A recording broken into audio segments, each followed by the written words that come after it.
ஒருவேளை இந்த ஃபேன் தலையில விழுந்துருமோ, நாமெல்லாம் சீக்கிரமா செத்துருவோமோ, இப்படியே போறப்ப திடீர்னு ஒரு லாரி குறுக்கால வந்து ஆக்சிடென்ட் ஆயிட்டா என்ன பண்றது? இதுக்குள்ள இருந்து ஒரு பெரிய பாம்பு வந்துட்டா என்ன பண்றது?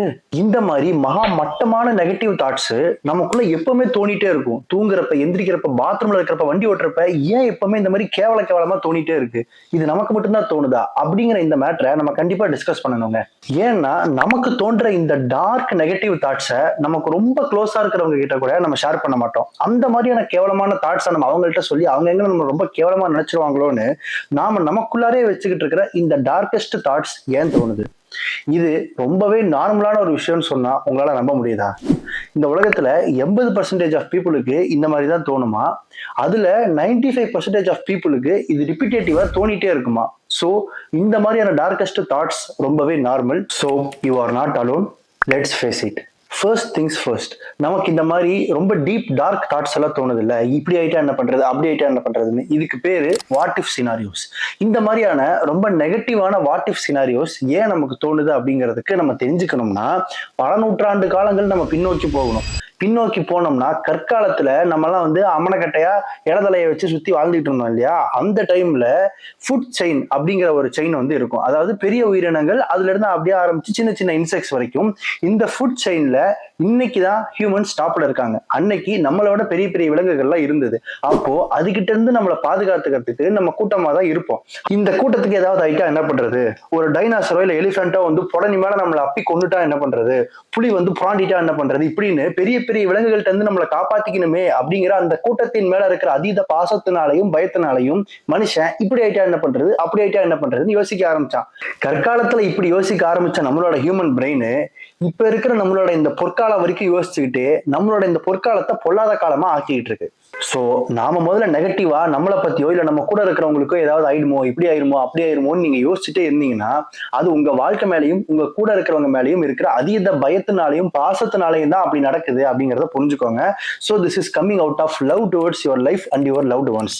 So please don't be hard on yourself. அதெல்லாம் கரெக்ட் தான் ப்ரோ, அதுக்காக இந்த தாட்ஸ் அப்படியே விட்டுற முடியுமான்னு கேட்டா கண்டிப்பா இந்த மாதிரியான டார்க் டீப் நெகட்டிவ் தாட்ஸ் எல்லாத்தையும் நம்ம அட்ரஸ் பண்ணாம விடக்கூடாதுங்க. இந்த மாதிரியான தாட்ஸ்ல இருந்து எப்படி வெளியே வர்றது, இல்ல இதை எப்படி மேனேஜ் பண்றது அப்படிங்கிறதுக்கு நான் உங்களுக்கு ஒரு 3 மேட்டர் சொல்றேன். அது என்ன விஷயம், என்ன பண்ணணும் அப்படிங்கறத ஒன்னொன்னா பாப்பா வாங்க. இந்த மாதிரியான நெகட்டிவ் தாட்ஸ்ல இருந்து வெளியே வர்றதுக்கு நீங்க பண்ண வேண்டிய முதல் விஷயமே ரியாலிட்டி செக். நமக்கு ரொம்ப டார்க்கா நெகட்டிவா ஒரு ஒர்ஸ்ட் கேஸ் சினாரியோ தோணுது இல்ல, அப்படி தோன்றப்போ நீங்க அதுக்கு உங்க எமோஷன் அது கூட அட்டாச் பண்ணாம கண்ணை மூடி ஒரு நிமிஷம் பிராக்டிக்கலா நான் யோசிக்கிற இந்த கேவலமான தாட்டு நிஜமாவே நம்ம வாழ்க்கையில நடக்கிறதுக்கு ஏதாவது ஒரு ப்ராபபிலிட்டி லைக்லிஹுட் இருக்கா அப்படின்னு யோசிங்க. நான் முன்னாடி ஒரு ஸ்டாட் சொன்னேன்ல, 80% நம்ம எல்லாருமே நெகட்டிவா தான் யோசிப்போம். இப்ப இன்னொரு ஸ்டாட் சொல்றேன். நாம இந்த மாதிரி யோசிக்கிறோம்ல, அந்த நெகட்டிவ் வர்ஸ்ட் கேஸ் சினாரியோஸ்ல 98% ஆஃப் சினாரியோஸ் நம்ம வாழ்க்கையில எதுவுமே நடக்காது. அது எல்லாமே நாமளா நம்மளுக்கு உருவாக்கிக்கிற ஒரு பயம் தான். ரெண்டாவது விஷயம், கண்ட்ரோல் த கண்ட்ரோலபிள்ஸ். நம்மளோட தாட் நெகட்டிவாவோ பாசிட்டிவாவோ எப்படி நீங்க ஒரு ஃபேண்டசி அன்ரியலிஸ்டிக் வேர்ல்ட்ல இருந்தாலும் ரியாலிட்டியில உங்களால ஒரு சில விஷயங்களை தான் கண்ட்ரோல் பண்ண முடியும். சில விஷயங்கள் நம்ம கண்ட்ரோல்லயே இல்ல அப்படிங்கறத நம்ம அக்செப்ட் பண்ணி தான் ஆகணும்.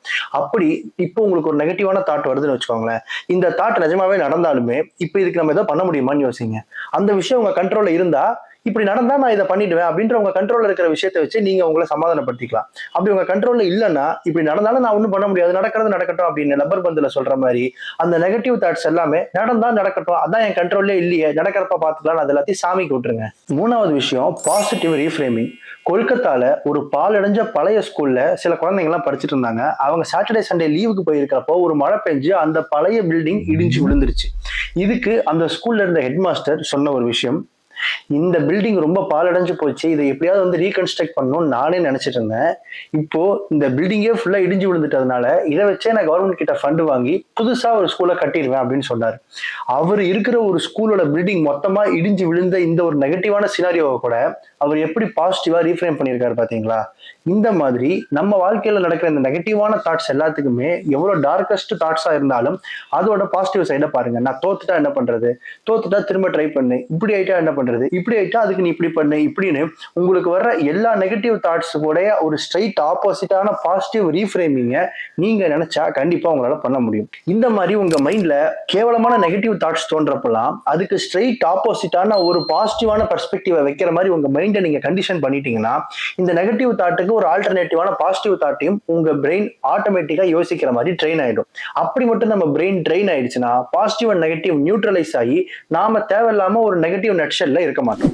உங்க மண்டைக்குள்ள தோன்ற நெகட்டிவ் தாட்ஸ் எல்லாத்தையும் மண்டை மேலே 2 போடு போட்டு இதெல்லாம் வேற எங்கேயாவது வச்சுக்க அப்படின்னு நீங்க அனுப்பி விடணும்னு நினைச்சீங்கன்னா இந்த 3 விஷயங்களை ட்ரை பண்ணி பாருங்க மக்களே.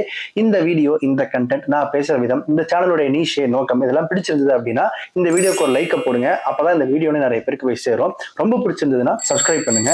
வேற யாருக்காவது இந்த வீடியோ தேவைப்படுன்னு நினைச்சீங்கன்னா அவங்களுக்கு ஷேர் பண்ணுங்க. உங்களுக்கு இந்த மாதிரியான டார்க் நெகட்டிவ் தாட்ஸ் ஏதாவது வெளியே சொல்ற மாதிரி இருந்ததுன்னா அதை கமெண்ட் செக்ஷன்ல சொல்லுங்க. வேற ஏதாவது டாபிக் பத்தி நம்ம சேனல்ல பேசணும், இந்த சேனல் பத்தி ஃபீட்பேக் ஏதோ இருந்தாலும் அதையும் கமெண்ட் செக்ஷன்ல ஷேர் பண்ணுங்க. வீடியோ கடைசி வரைக்கும் பார்த்த ஒவ்வொரு நல்ல உள்ளத்துக்கும் என்னோட நன்றி. தேங்க்ஸ் ஃபார் வாட்சிங்.